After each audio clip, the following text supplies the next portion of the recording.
Okay, so lesson 10, configurations. Okay, so upon completing this lesson, we have the following objectives that we should have met. We have the use of configurations to use different versions of a part within a single SolidWorks file. So the relevance of this one is, example, you have a particular part that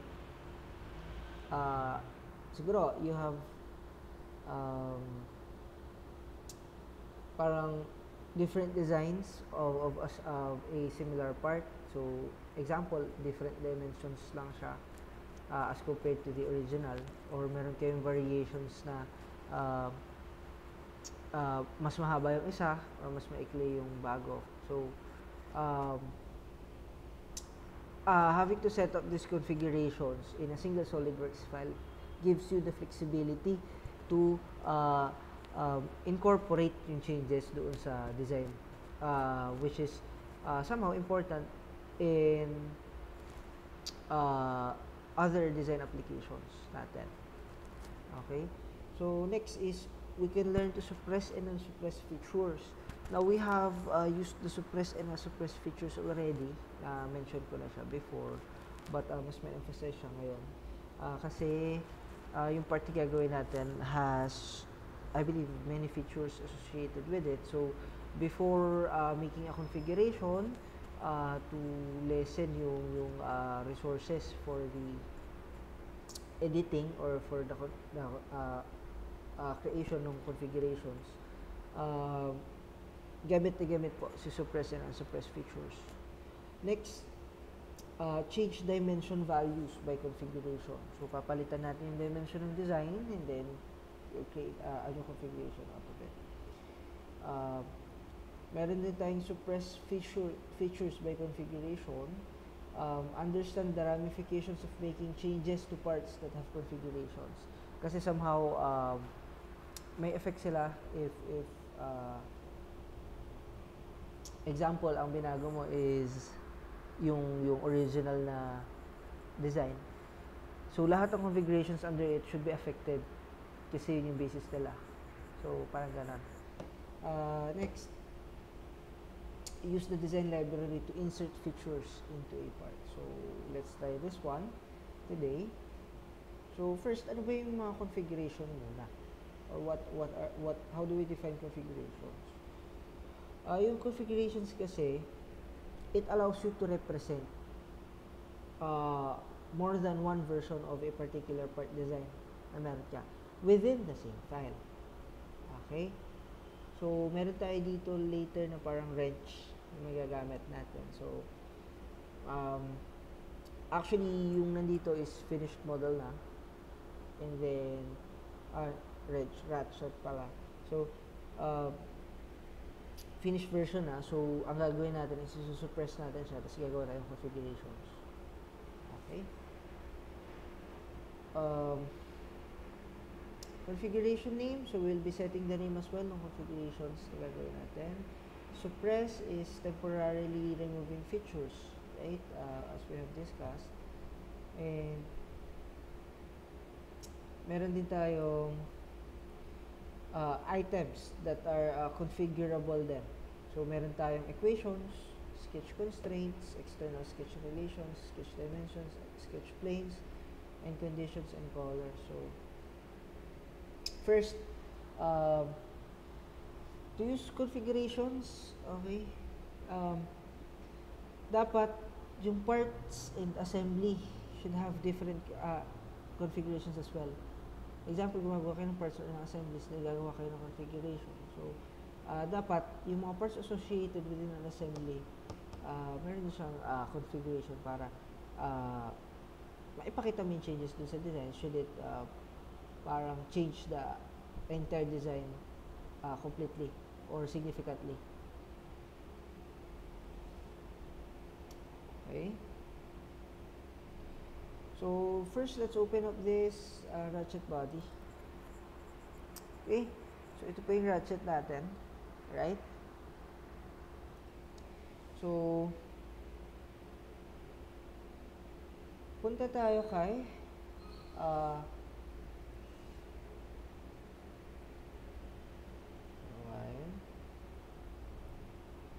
ito muna.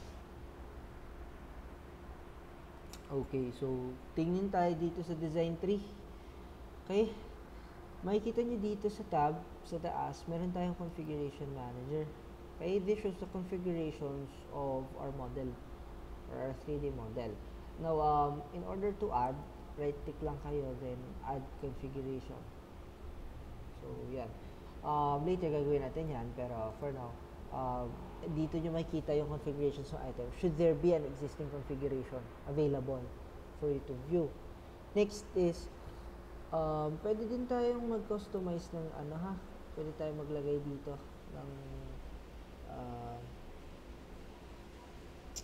ng ibang tabs para hindi kayo expand lang din ng window dito.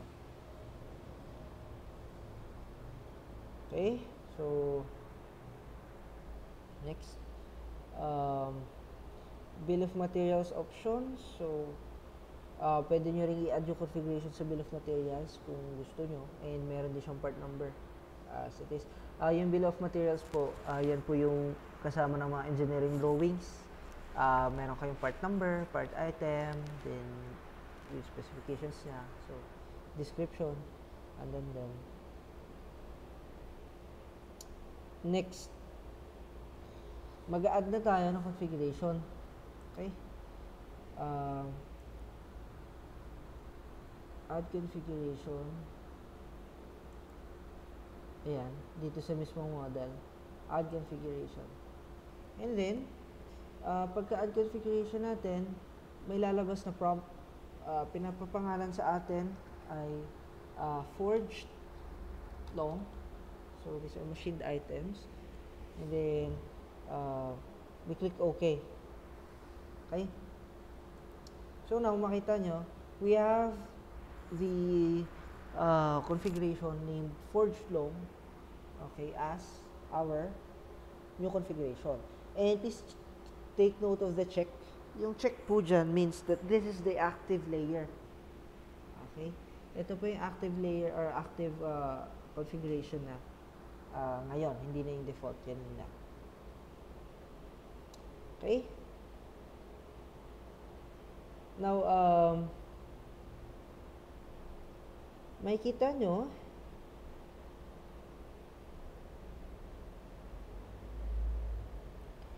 yung pangalan ngayon, nung nandito sa taas, is naka-parenthesis.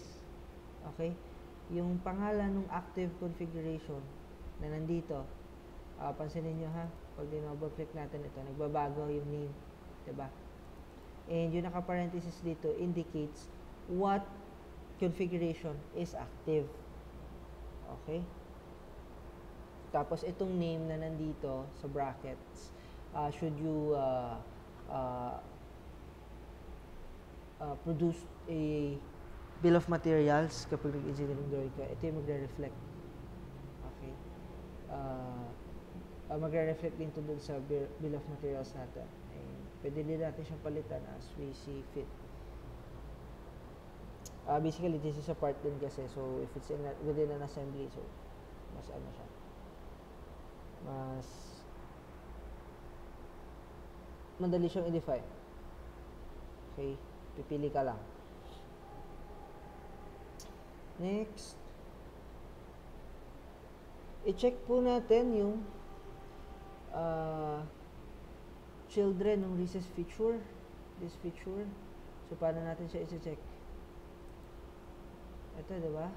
Yung mga dynamic references natin. So, yung recess feature natin, ang children niya is yung sketch 5 ng pockets at saka sketch 7 ng ratchet hole. Okay? Now, what we should do is i-check naman natin yung sa ratchet hole. Okay? At saka yung sa pocket feature.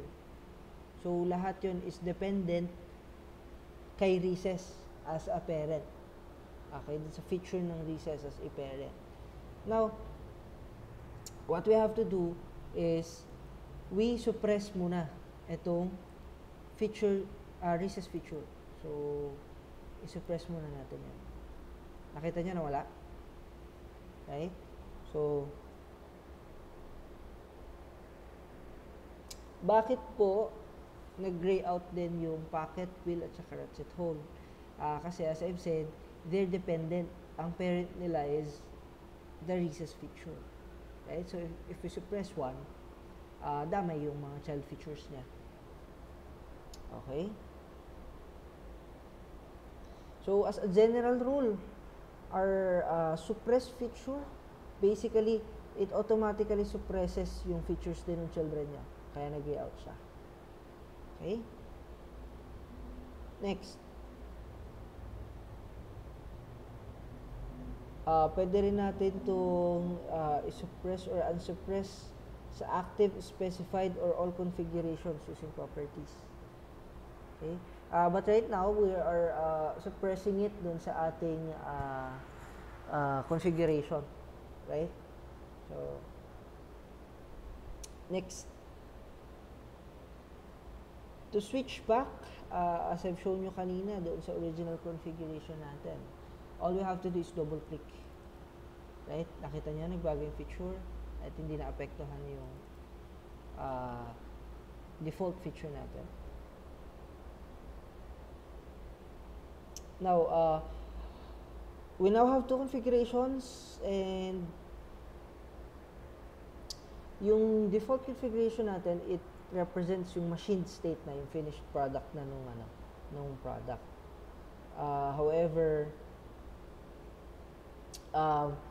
minsan kasi some designers are sensitive doon sa naming, so binabago pa nila yan. Pero for a particular naman, it's pretty much understood. Diba? So, ngayon, ang gagawin natin, gawa na lang tayo ng copy itong default. That way, ang pwede natin gawin is, pwede nating ma-retain yung mismong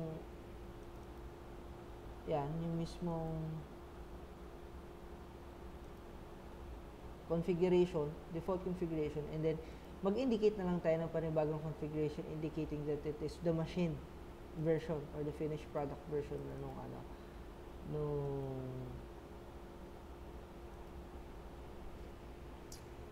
ratchet. So, ang ilalagay natin ngayon is machined long. So, paano natin siya kinopya? So, what we did was Control-C and Control-V lang. So, that's it. Yun lang po yung ginawa natin. Now, meron din tayo mga symbols for the configuration. So, kapag may check siya na green, the configuration is up to date. Ayan, green and yung gray. Tapos, yung full data has been generated. Kapag meron siyang dash or yung subtraction sign, parang hindi siya na-rebuild. Tapos, pag meron siyang save icon, ibig sabihin, yung configuration is marked to be automatically rebuilt and saved when the part is saved. Okay. So,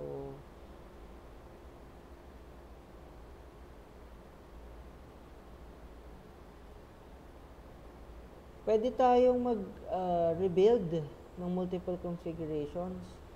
Ang gagawin lang natin is, punta tayo dun sa top level component, then right-click, then click, and then rebuild or save mark with an option. So, ano lang natin siya. Ayan pwede natin siyang i-rebuild. Isa-isa, or multiple. So, next. Pwede rin tayo mag-purge, magtanggal, remove yung mga data. So, usually naman, ang nilalagay lang natin yung mga kailangan. So, yung mga configurations na siniset natin or nilalagay natin is lahat kailangan natin. Otherwise, diba? It's inconvenient for us. Next, i-copy daw natin yung forged long na configuration, and then gawa pa tayo ng dalawa pa. Gawa tayo ng forged short at saka machine short.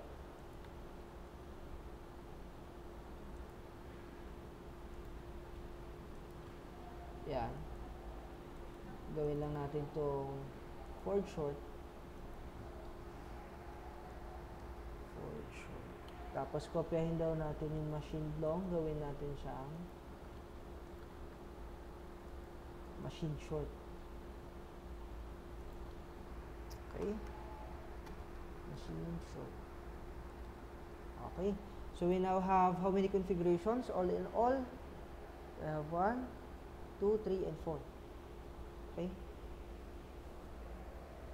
Next.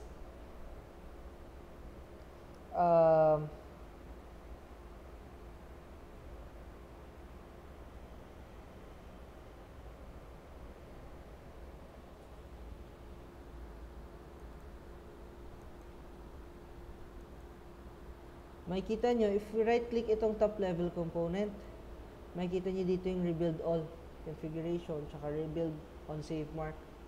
So, yan. Pwede rin kayo mag-purge. Okay? Anyway, punta tayo kay machine short. Okay? So, gagawin natin siya ng mas maliit na handle. Okay? So, by the way, yung ating configuration tree, yung order nito, is basically history-based. Ito ha, kung ano po yung pinakaunang yung ginawa, yun na po yung nasa pinakataas. Then, kung ano yung pinaka-recent, yun yung nasa pinakababa. Though you could literally change it, yung order na, we don't see any sense in doing that for our part, pero pwede. Okay. Pwede mo rin siyang i-manually drag and drop kung saan mo siya gusto to reposition. Now, pwede natin gawin is right click natin to and then punta tayo kay tree order. Ayan, ito yung sinasabi ko. Ito numeric, literal, manual drag and drop, tsaka history based. Pwede tayo mag-literal. So, what happened? Nag-reorder siya, right? And active feature pa rin yung machine short. So, what we should do is, we double-click the handle feature to expose the sketch dimensions. Ayan. So, nakita mo nyo yung sketch dimensions niya. Right? Yung naka-blue on this side. So, yan. Let's check yung ano na. Next, we could configure daw yung dimension instead of having a 220 na dimension, gagawin natin siyang 180. Okay? Alright.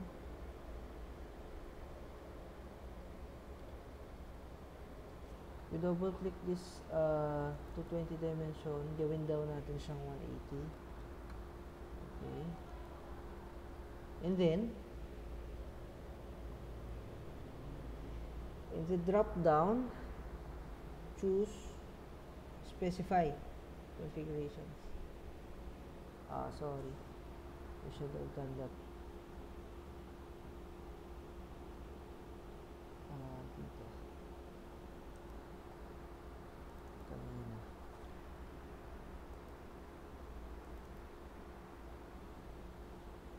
Rebuild ko lang.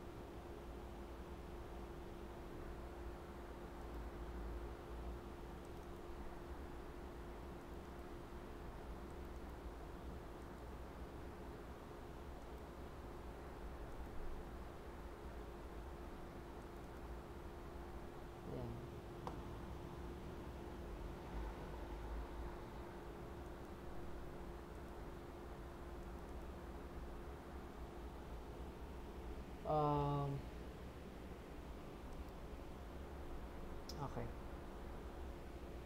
Punta tayo dito, gawin natin siyang 180. Katulad kanina, tapos may ayusin pa tayo sa configurations. Select yung configurations, and then select only yung Ford short. At saka yung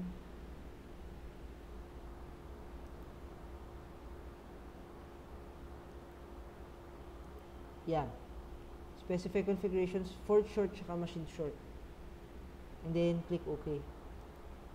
So, what happens is, kapag tinignan mo yung ibang configuration na sinelect mo, magbabago din yung sa machine short. It would be 180. Sorry, sa full short. Diba? Mas umikli pa rin yung handle. So, it's around 180. Yan. So, nag-apply siya doon sa configuration. Anyway, let's go with the next step.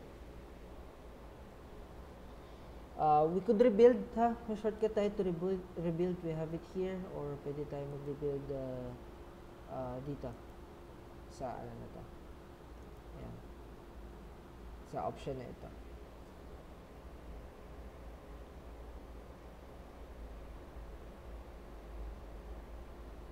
Next, other methods to create configurations. So, pwede tayong mag-add ng derived configuration. Okay? So, nakita nyo na yung kanina for a while. Dito sa mga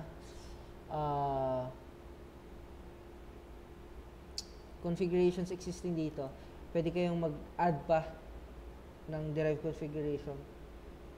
Ito is different somehow in such a way that it is a child of a parent configuration.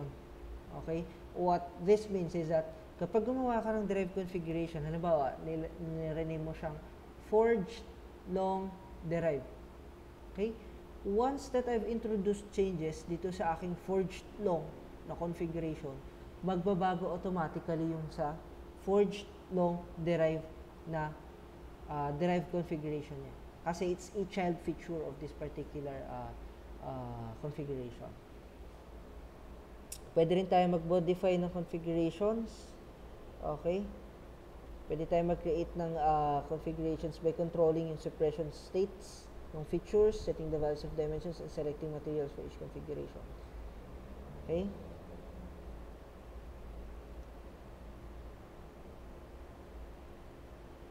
So, okay, going back, pwede tayo mag-modify ng configurations as well. And within that, pwede tayong mag-configure ng feature, mag-configure ng dimension, and mag-configure ng material. Okay? Then, merong lalabas na table associated with it. So, for a while. Okay, so hindi ko palabas dito yung modify configuration, but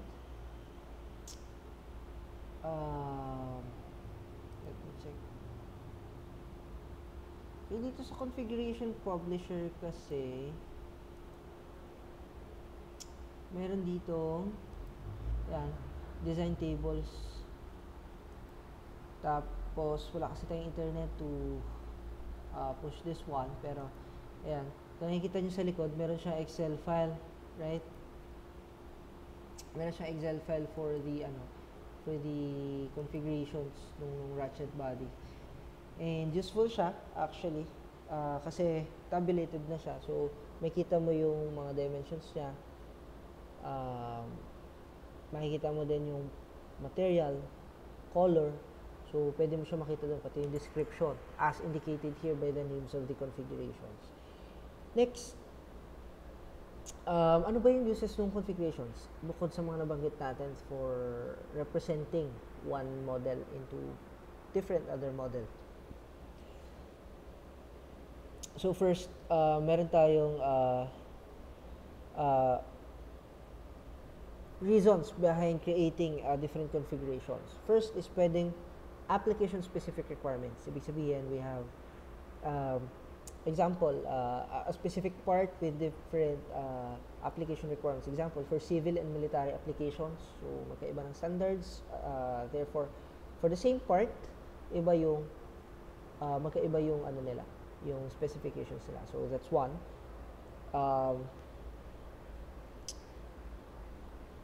Another thing is kung saan ba siya ina-apply. Okay? Halimbawa, a particular bolt is applied on a specific portion of a structure of a vehicle, perhaps. Tapos, that particular part is parang involved in different structural loads during the operation of the vehicle. So, pwede natin palitan si material. Right? That's why we need another configuration for that. Next is yung performance consideration saka assembly consideration. So, pretty much understood naman na yun sa performance at saka sa assembly, di ba? Sa assembly considerations, of course, if you have a different configuration available for a specific part, it may or may not be significant, or it may or may not significantly change your assembly. And for that matter, syempre, kailangan mo rin i-tailor fit yung mga kinakonfigure mo doon sa assembly so as to minimize its impact doon sa ibang parts. Okay? Sa application specific requirements, okay, so sa finite element analysis, okay, somehow sinisimplify natin yung items in such a way that it would be easily analyzed by the software. Okay, that way mas madali natin siyang ma-analyze for its example. Gusto natin i-optimize yung item. Katulad nung ginawa natin sa factor of safety, di ba? So, what happened is nagbabago tayo ng dimensions of material. So, sinisimplify natin yung mga features by suppressing it so that kapag in-analyze natin siya using finite element analysis, hindi hirap na hirap yung computer. Another thing is yung rapid prototyping. Okay? So, example, you wanted to see or you wanted to have a feel on the actual on the actual part, and somehow gusto mo siyang 3D print. Okay, so mas less yung features involved, or gusto mo siyang i-machine, mas less yung features na involved, mas madali siyang ma-manufacture ng machine. Right, so that's one example of application specific requirements. Okay. Next.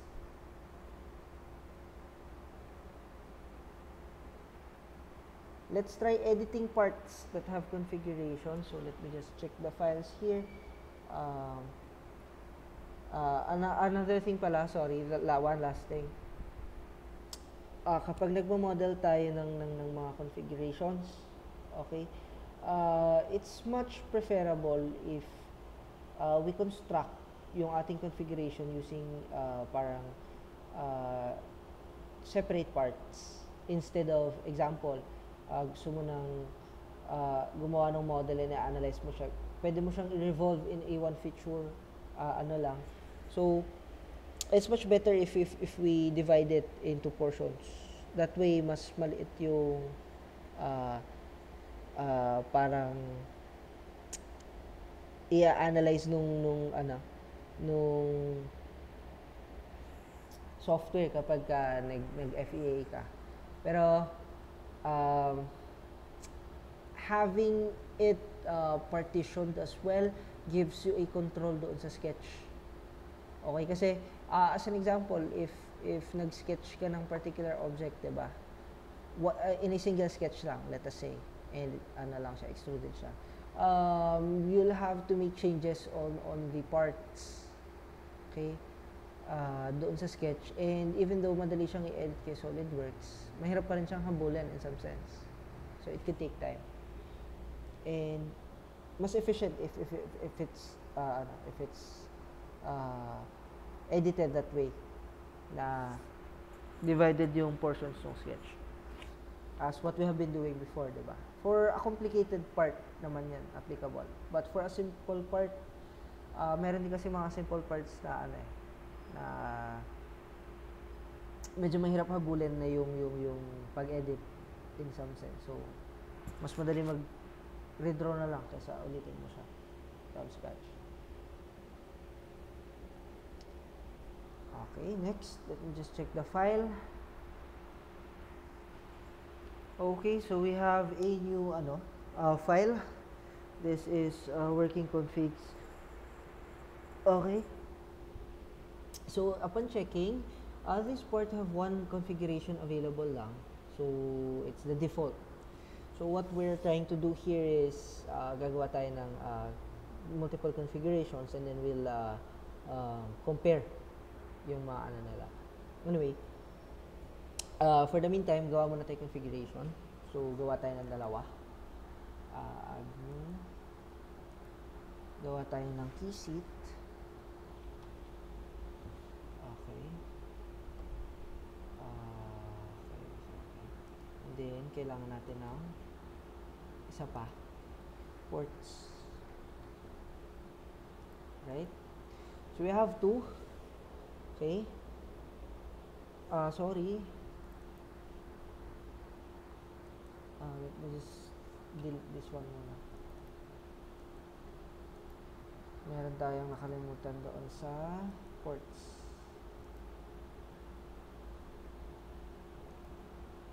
Hindi. Automatic na pala siya. Okay. So, dito kasi, ang ginagawa natin sa advanced options ng ports na configuration is that we suppress new features and mates. Ibig sabihin, by default, kapag meron tayong in-add na bagong features dun sa configuration nung part, hindi siya automatically makita. Okay? So, basically, i-hide siya. Or it will be treated as if it does not exist. So, ayan. Next, meron tayong design library. Okay? So, sa design library natin, ito yan, nasa gilid. Okay? Makikita nyo dyan that we have features like yung toolbox, etc. So, ano ba yung mga laman yan? Meron kayong assemblies, features, forming tools, parts, routing, sort components. Meron din kayong toolbox for the fasteners, mga ganon. So, pwede natin siya magamit. These are standard, standard measurements na ng mga items na ginagamit concerning to what features are involved here. Next, punta tayo ng design library. And what part of this? Features. And then, punta tayo sa inch. And then, punta tayo sa fluid power ports. Okay. Then, makikita nyo dito, we have SAE J1926-1, circular or rectangular. So, piliin lang natin yung circular, this one. Ang gagawin natin to apply it is what? We drag and drop. Okay? I-drag and drop lang natin siya dito. Yan. Yan. And then, after dragging and drop, ang gagawin natin next is, pipili tayo ng configuration nung in-apply natin na part. So, we need 516-24 for that. Then, makikita niyo yung preview. Okay? However, hindi pa tayo tapos. After selecting that configuration, select natin yung reference edge. Ito naka-highlight ng blue. So, ang reference edge natin is this one. Okay? Para may reference siya kung ano yung nating dimensions later on. Okay? Okay. And then, now that we're done, we can just press the OK.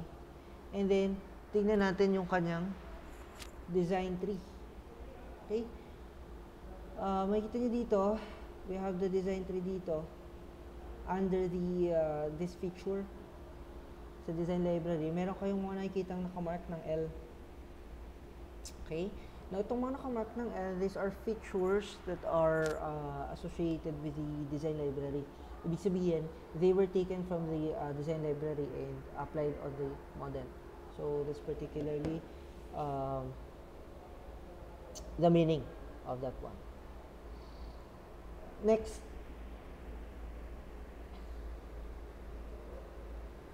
for a while, let me just check kung same configuration pa rin ito. Alright. Next, punta ulit tayo kay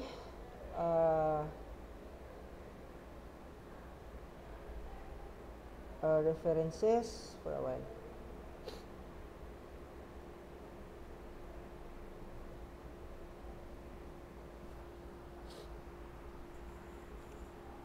Okay, so inikot ko lang yung model para mailagay natin siya dito sa rectangular. Punta ulit tayo kay design tree. Kunin naman natin itong rectangular na SAE J1926-1. And then, i-drag and drop naman natin siya ngayon sa rectangular face. Now, for this particular part, ang kailangan natin is yung configuration na 716/20 for selection. Now, pinapalocate sa atin yung references or reference edge. So, pwede natin piliin ito, tsaka ito. Sorry. This one. Yan. Now, pwede nating baguhin yung values. Pareho sila na 0.5 inch. Yan. 0.5 inch. Yan. So, that way, nasa gitna yung feature. Okay? Next. We press OK. And now, makikita nyo, under the ports configuration, meron tayong dalawang features na active. Okay? Active siya dito, yung features niya. Right? So, ibig sabihin, nakikita natin siya. However, if you look at other configurations, yung tinignan natin yung design tree niya, sa ibang features, for the same features, rather, nakasuppress siya. Ibig sabihin, hindi siya visible on other configurations. So, ayan.